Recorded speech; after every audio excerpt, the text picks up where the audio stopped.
Then you get down to verse 17, and we can see how as time went on, even though Christ was not physically with him, yet his spirit was. Because here in verse 17, they say unto the blind man, what sayest thou of him? At least they had the right question here. It's not what sayest thou of it. There are a lot of people that use that expression, it. They want to know about your experience. They want to know, what about it?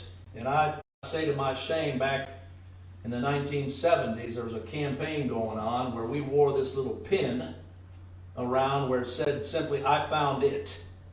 And the whole purpose was to get people to ask, what? I found it. I found it. What'd you find? And it was supposed to be a way to tell them now about your decision for supposedly finding Christ, but it wasn't the Christ of Scripture. That's what a lot of people like to refer about their experience of salvation, so-called, as it. It's not about it. It's about him. And at least here, these Pharisees had the right question. What sayest thou of him? Oh, that even there we would live in this generation. You know, we spend a lot of time running by people that have no interest in anything what Christ has taught us, but every once in a while, it might be that they stop and pause and say, well, tell me about him. What do you say about him? Oh boy, what a blessing to be able to share that. Here it says, from the first day that thou didst set thine heart, thy words were heard.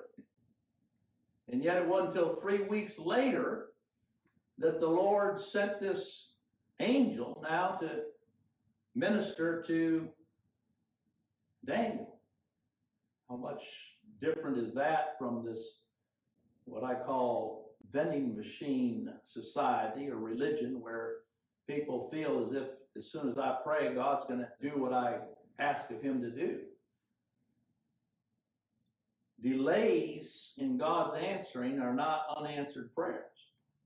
Here it says, from the first day thy words were heard, and now I am come forth thy words. So this also is part of that conflict, as we're going to see here, the warfare, because there was a warfare going on that Daniel did not see.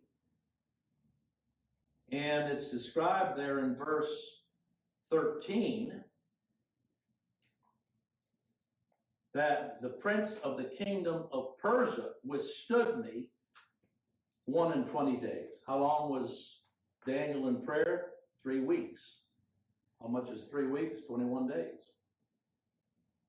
And so here's an aspect that while Daniel didn't know what was delaying this angel here, and again, we have every reason to believe it was Gabriel, was fighting his own warfare.